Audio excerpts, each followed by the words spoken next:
Hey everybody, it's Weston with Carey Concealment. Today we're talking about another tool that's in the shop. This time it is going to be the P09, P07 family of firearms. And if you're not familiar with these guns, I think you probably ought to be.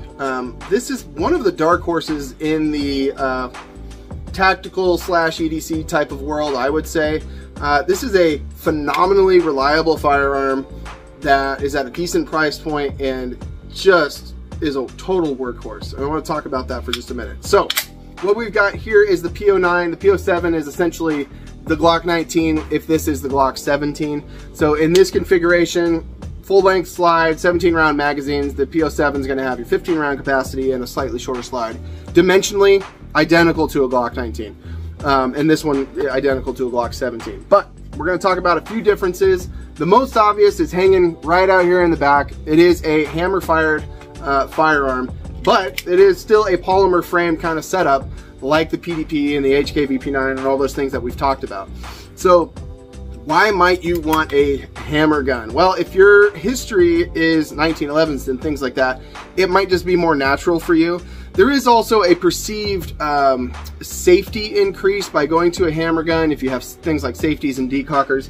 I would argue that that's not the case, that a striker fire gun with internal safeties can be just as safe, and it really just kind of comes down to the user and your handling of the firearm. But there are certain people that absolutely have to have a safety that they can activate or deactivate, and a firearm like this will give you that option and do it very well. So this particular version is currently set up in its DASA version. So it's double action, single action. It has a decocker installed rather than a manual safety. So when I activate this decocker, it's going to safely let the hammer down to its half cock position.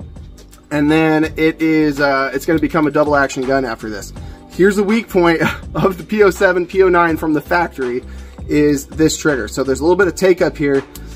And as that hammer comes back, this is not smooth and this is ridiculously heavy. It might have been a 10-pound trigger at that point.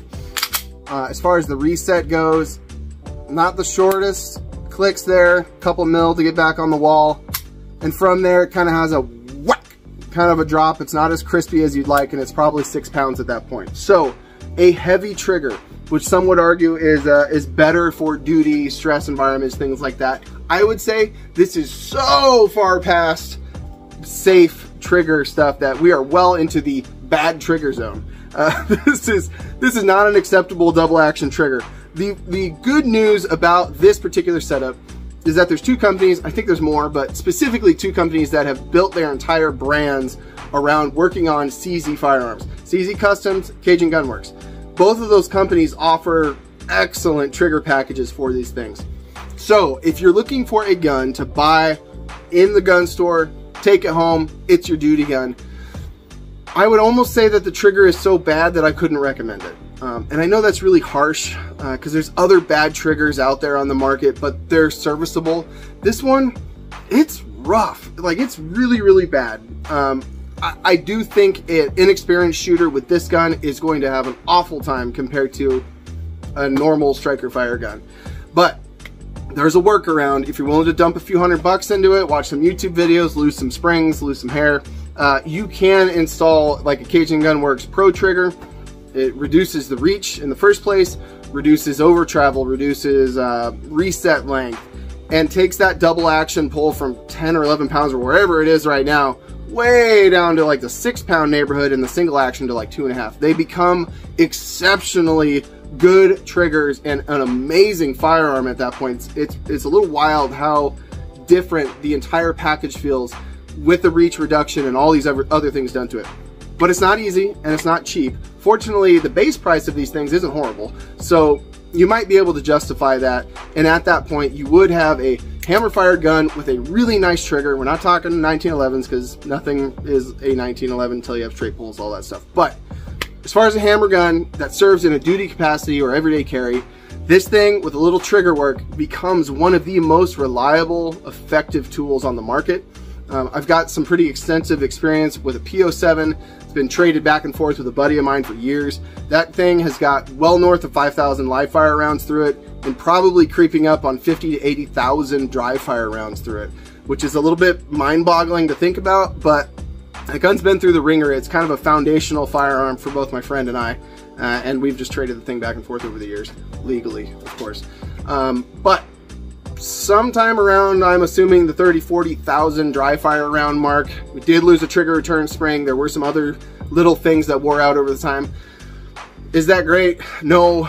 Do I think any normal person who's not totally abusing their firearm is going to encounter issues like that? I don't know. There's some beef about trigger return springs with CZs, but that aside, triggers aside, as far as just functioning and running ammo on a normal usage cycle, this has been the most reliable firearm I have ever been around and ever shot. I've had Glocks out of the factory, Gen 4 and Gen 5, that choked. This thing doesn't. It's phenomenal. I'm a use case of one, so don't take this as the Bible, but this thing is absurdly reliable outside of the extended use period I was talking about with some springs giving up and things like that. So take that for what you will. As far as the ergos go, it's a very rectangular shaped firearm. The back strap and the front strap are fairly aggressive, so that feels nice. The sides are a little slick. I do wish they would change that up, maybe do some laser stippling like the PDP. You know, the slide barrel, nothing to write home about. This gun is going to shoot better than you will. It's got all the provisions you need for it to be a great shooter. And one of the biggest benefits is that currently, like this one is in a decocker mode, and this is how you would carry it. This can be swapped over to a manual safety. So if you're the 1911 guy, you just want a manual safety, but you also want a polymer gun that holds 17 rounds like this one, you can swap this out to be a manual safety rather than a decocker. There's also a perceived safety increase by running a hammer gun that has external controls like that. I don't adhere to that. I think striker guns can be perfectly safe if handled properly.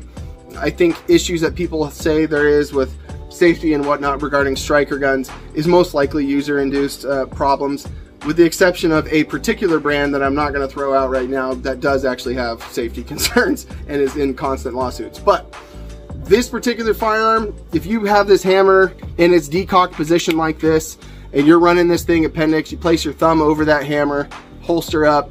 If there's any impingement on this trigger, your thumb is going to keep that thing from going off. So maybe you could say this is a slightly safer setup in that one particular instance, but otherwise, guns are safe because the people that use them are safe. So I wouldn't attribute any one feature to making this more or less safer than any other striker gun. But it weighs comparable to other guns in the market. It's a comparable size to other guns in the market. It does everything it needs to do like its striker fired counterparts. It just has different guts and functions slightly differently. So if that's something that you're interested in, great, go try one out. Do budget a few $100 for a trigger job because you're gonna need it. But we do support holsters for this, of course, like everything I'm showing off over here. And I can't say enough good things about the P07, P09. If I'm gonna run a hammer fired gun that is in this category, you know, excluding 1911s and 2011s and things like that, this is the one that I would pick. They're that good. Anyways, hope you guys enjoyed this. If you have questions, feel free to ask below. I'm happy to talk with you guys about it. And looking forward to the next episode because I'm going to be showing off my babies as a kind of continuation of this CZ thing. And I'm going to be gushing on the next one. So just tune in for that. Take care.